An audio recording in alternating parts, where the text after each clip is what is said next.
Hola queridos amigos, ya empezamos el 2021 y no sé cómo empezó cada uno, ya estamos a más de la mitad de enero, pero pues yo me he hecho muchas reflexiones al respecto de cómo será este año, qué es lo que viene.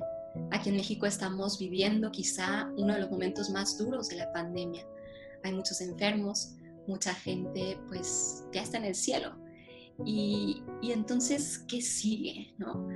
Quizá haya muchas preguntas, pensamientos al respecto. Si tenemos la esperanza en la vacuna, pues no lo sabemos. ¿Qué es lo que nos podría sostener? Yo que escucho a mucha gente me doy cuenta de que hay mucho cansancio. Cansancio de estar en casa, cansancio de malas noticias, cansancio de la situación económica, cansancio de ¿para qué vivir? ¿Cómo le hago para seguir adelante? ¿Cómo moverme? Desde que empezó todo esto de esta enfermedad, creo que para muchos fue muy claro que aquí hay un mensaje de Dios, un mensaje fuerte, profundo, y que tiene que haber una diferencia. Tenemos que hacer un cambio de cómo vivíamos antes a cómo vivimos ahora. Y en esta breve reflexión quisiera presentarte lo que es la esperanza, porque se dice mucho, ¿no? Tengamos esperanza, mantengamos el ánimo firme, pero cuando uno ya está cansadito y sufre y le duele, pues las palabras como que no dan, ¿no? Y no llenan. Y entonces, ¿qué es lo que nos puede mantener? Este puede ser un año de esperanza, pero pues profundicemos. ¿Qué significa esto? Aquí en la presentación hay unos lentes porque me parece que es un cambio de mirada, un cambio de perspectiva, un cambio de cómo vemos la vida. Y en primer lugar podemos ver que hay dos tipos de esperanza. Una es la esperanza más humana, que es todo el mundo de nuestros deseos, sueños, anhelos, con los que es muy importante estar conectados. ¿Qué sueño, qué deseo, qué anhelo? Porque entonces, si viene algo por lo cual no se cumple eso que soñaba, eso que quería, entenderé por qué viene mi frustración. Necesitamos tener ciertos deseos humanos, ciertos anhelos, querer quizá cambiar de coche el próximo año, querer viajar a algún lugar que te haga ilusión, querer pues que salgas bien en tus calificaciones, en los exámenes, todo esto se mueve en el campo de la esperanza humana. Ahora, ante la situación que estamos viviendo, nos es difícil tener esto claro y nos cuesta muchas veces querer ilusionarnos con algo cuando ya sabemos que a lo mejor esos planes pueden cambiar de un día para otro. Entonces, ¿qué es la esperanza teologal, la esperanza espiritual? Es justamente una virtud que nos fortalece para vivir cada momento y que nos da este sentido, esta mirada espiritual sobre la realidad. A mí me ha pasado que cuando he ido a algún funeral, de pronto hay mucho dolor, mucha tristeza, pero alguna persona se me acerca y me dice, Leslie, en este momento, cuando me dijo tal persona una palabra, cuando vi que se cayó el pétalo de una flor, de pronto tuve la certeza de que mi ser querido está allá en el cielo, de que está feliz, de que está contento, de que está tranquilo. Y por ello siento paz, me siento más tranquilo, me siento confortado. Esta es la esperanza teologal. Una esperanza que no solo ve con mirada de este mundo, sino con la mirada del cielo, una mirada más allá. San Pablo nos exhorta en la carta a los Colosenses, dice, para que se llenen de ánimo sus corazones y estrechamente unidos en el amor mutuo, alcancen toda su riqueza, la plena inteligencia, el perfecto conocimiento del misterio de Dios que es Cristo. Para llenarnos de ánimo necesitamos a Dios, necesitamos a Jesús, necesitamos su persona.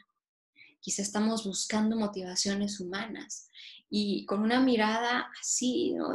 Como muy lineal, podríamos decir ya que se acaba esta pandemia y nomás no se acaba. ¿Por qué no elevar la mirada? Aspiremos a los bienes de arriba, no a los de la tierra. Es un momento de ponernos unos lentes que tengan una mirada más larga, como cuando vas manejando y pones los faros cortos, ¿no? Y luego en la noche está todo oscuro, no hay luces, no hay iluminación y necesitas poner los faros altos. Estamos viviendo un momento de oscuridad mundial. Y todos los días recibimos malas noticias, estamos en oscuridad, necesitamos faros largos. y esta es la esperanza que viene de Dios. Ahora, quisiera invitarte en este momento y quizá después a que lo sigas haciendo, a reenfocar. ¿Para ti qué significa estar bien? ¿Cuál es tu modelo de bienestar? ¿En qué lo pones? Para ti, ¿qué necesitarías que te dieran en este momento para que tú dijeras, ya, alcancé mi estar bien? Toda la sacudidota que nos han dado nos lleva quizá a reenfocar ese estar bien. ¿De qué depende? ¿Se me va si me enfermo? ¿Se me va mi estar bien si de pronto recibo una mala noticia? Es verdad que esto trae sufrimiento, pero eso quiere decir que ya estoy devastado, que ya no puedo más con la vida, que me deprimo, que no puedo. ¿Cómo lo vives? ¿Te supera? A muchos nos está superando esta situación. Por eso quisiera invitarte a hacer este reenfoque. Y no solo desde tus ideas, sino desde esa esperanza teologal, que es un movimiento a la inversa, un movimiento de Dios a nosotros. A veces creemos que la virtud es nosotros con nuestro esfuerzo buscar alcanzar algo, buscar alcanzar a Dios. Y las virtudes teologales son lo contrario. Es Dios quien viene a nosotros, Dios quien nos da. En el caso de la fe, Dios nos da una mirada, una iluminación para nuestra inteligencia que viene de Él. En el caso del amor, Dios nos da un amor que es su mismo amor para amar a los demás, para amarnos a nosotros mismos, para amarlo a Él desde Él mismo. Y en el caso de la esperanza, es Dios quien nos fortalece nuestra voluntad para poder seguir viviendo, para poder enfrentar sobre todo las situaciones difíciles. Entonces, busquemos reenfocar desde aquí, desde lo que Dios nos da y Dios nos dice. Te puedo recomendar ver en tu Biblia Eclesiastés 3, que es un pasaje que habla sobre el tiempo. Dice, hay un tiempo para todo. Hay un tiempo para amar, un tiempo para disfrutar, un tiempo para reír, un tiempo para llorar, un tiempo para hacer duelo, un tiempo para gozar. Hay un tiempo para todo y es un libro de sabiduría. ¿No será que Dios nos está invitando a ser sabios, a vivir esta situación desde su sabiduría? Y la sabiduría es el don más grande, es el don más alto. Salomón le pidió a Dios sabiduría y esto agradó muchísimo su corazón, porque la sabiduría es ver las cosas como Dios las ve. Y esto solo nos viene en Dios. Si Dios no le ahorró la cruz a Jesús, ¿nos la ahorrará a nosotros? No. Estamos viviendo un momento de cruz mundial, cruz compartida, cruz común. Y podemos vernos ahí como Jesús en la cruz, pero que no está solo. Está el Padre que sostiene, está el Espíritu Santo que asiste para que Jesús cumpla, ¿no? Hasta decir, todo se ha cumplido. Y en Jesús crucificado comprendemos que en la cruz podemos estar bien. Se trata de un aprender a sufrir así, desde Él, viendo que no hay sufrimiento infecundo para el católico, porque como vivimos unidos a Él, unidos a la vid, como San Pablo, ya no vivo yo, es Cristo quien vive en mí. Y por el bautismo hemos quedado insertos en el misterio de Cristo, insertos en los misterios de Cristo. Cuando sufrimos, es Jesús quien sufre en nosotros y traerá un fruto grande. Si Dios sacó del peor mal de la humanidad, que es la crucifixión de Jesús, un bien gigante que fue la resurrección, que es nuestra salvación, ¿qué no podrá sacar también de nuestros dolores, de nuestros sufrimientos, de nuestras cruces? El mal no tiene la última palabra, pero esta mirada nos viene de una esperanza teologal.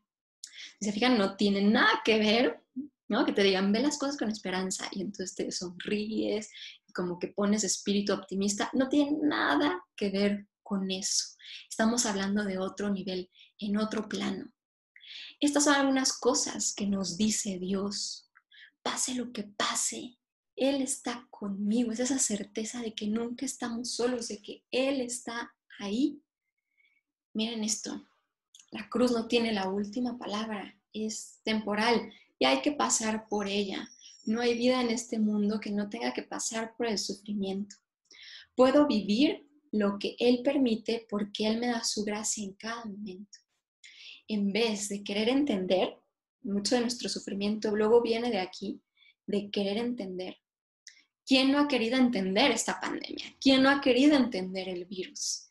Pero es que ante el sufrimiento está una gran pregunta. ¿Por qué ahora? ¿Por qué a mí? Y esto se lo han preguntado los filósofos desde el inicio de la humanidad. ¿Qué sentido tiene el dolor? ¿Qué sentido tiene el sufrimiento? No se ha resuelto. Solo sabemos que Jesús también sufrió y que en el cielo entenderemos. Por lo tanto, ¿qué actitud nos lleva a tener esta esperanza teologal ante el sufrimiento? Una actitud de asentir, ¿no? O sea, como que agachar el intelecto y decir, Señor, no entiendo, pero te creo a ti, pero creo en ti, creo en tu palabra, creo que tú vences en mí, creo que tú tienes ya la victoria. Y entonces acepto este misterio que me supera, pero que no supera a Dios, y que Dios es mi Padre, y que yo soy su hijo, su hija amadísima, y Él está conmigo aquí en esta cruz. La primera carta de Juan nos confirma en este movimiento que les explicaba. En esto consiste el amor, no en que hayamos amado a Dios, no en nuestro esfuerzo por amarlo, Miren qué claro es esto, ¿no? Sino en que Él nos amó a nosotros. O sea, el amor es que viene de Dios. Él nos amó y envió a su Hijo en propiciación por nuestros pecados. Aprender este movimiento, ¿no? Qué diferente una oración cuando voy y me estoy esforzando a una oración en la que recibo y me abro.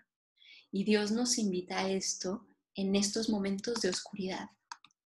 La esperanza teologal es una experiencia. Son esos momentos de iluminación donde estás viviendo algo que no entiendes, algo que te duele, algo que te hace sufrir. Pero escuchas la voz de Dios y de pronto encuentras sentido. Por eso es una experiencia sumamente personal. Esto nos fortalece en que Dios es fiel y en que Él cumple sus promesas que están contenidas en la Sagrada Escritura. Toda la revelación habla de las promesas de Dios. Y Dios las cumple, no las puso ahí porque sí. Si Dios nos ha prometido la vida eterna, pues nos la dará. Si Dios nos promete vida en abundancia, nos la dará. Pero hay un tiempo para todo. Su amor es eterno, nunca nos deja. Esta vida es temporal, vendrá un cielo nuevo y una tierra nueva. Dios es fiel. El mal no tiene la última palabra. El justo recibirá su recompensa. Somos víctimas de muchas injusticias. Y a veces, los que nos portamos bien o creemos que vamos por el camino de Dios, nos podemos preguntar, Señor, ¿y qué recompensa me vas a dar? San Pedro se lo preguntó válidamente a Jesús, Señor, ¿y nosotros que te hemos seguido, qué? ¿Qué nos va a tocar? Pues en Dios, en su palabra, una y otra vez nos confirma en esto, en que vendrá la recompensa. Ahora, ¿cómo permitir que Dios nos llene de esperanza? Es en la oración. No hay de otra. Si esta pandemia y estos tiempos no nos llevan a ser hombres y mujeres de oración, ¿qué más necesitamos para volvernos así? Para unirnos a la vid de esta manera. Porque es en la oración donde se prepara el terreno del alma y Dios siembra su gracia, Dios siembra su palabra y Él da los frutos. Para nosotros nos toca estar ahí arando la tierra, removiéndola, quitando piedras, limpiándola. Todo esto sucede en oración y entonces Él nos da, Él nos ilumina, Él nos fortalece. Entonces, quisiera pues proponer estos dos tipos de oración, ¿no? Una oración a la luz de la Sagrada Escritura. ¿No sabes cómo rezar con la Biblia? Pues mira, te voy a decir lo que yo hago por si sirve. Yo quizá puedo tener un momento en que me siento triste. Pues busco en Google tristeza en la Sagrada Escritura y encuentro pasajes acerca de la tristeza, en los que a lo mejor Dios trae consuelo, en los que a lo mejor Dios motiva, y lo leo y escucho esa palabra. Google puede ser de gran ayuda porque ¿quién es experto en la Biblia? Por más que se estudie, pues saberse todas las citas y de memoria está difícil, ¿no? Entonces, buscarlo con esa sencillez, ¿cómo me encuentro? Me encuentro en un estado de desesperación. Bueno, ¿por qué no buscar la paciencia en la Biblia? Y ahí Dios me puede iluminar. Y entonces podré ir leyendo mi vida, leyendo mi existencia, mi historia, las situaciones, a la luz de Dios, de su criterio, de su palabra. Y otro tipo de oración también muy conveniente es la oración de alabanza. Alabar a Dios por lo que sí tengo y a Dios porque Él es Dios. Recordar que yo no tengo las cosas en control, que Él es Dios y que me ha llenado de bendiciones. Y a irlas repasando, Señor, te alabo por, y te vas así toda tu historia, ¿no? ¿Eso para qué nos sirve? Bueno, para algo que Dios le pide una y otra vez al pueblo de Israel, que recuerden las maravillas que Él ha hecho, las proezas que Él hizo por ellos. Pues es un tipo de oración que está ahí en la Biblia, recordar las maravillas que hizo el Señor. Y esto nos fortalece en nuestra esperanza teologal y en esas promesas de Dios, en su fidelidad y en que Él no los deja.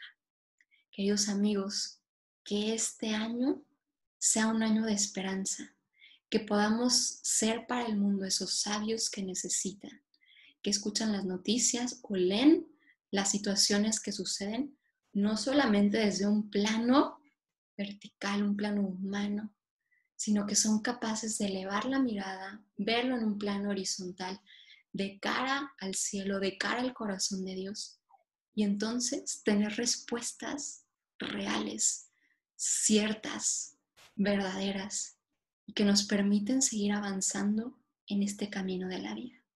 Que Dios nos bendiga a todos.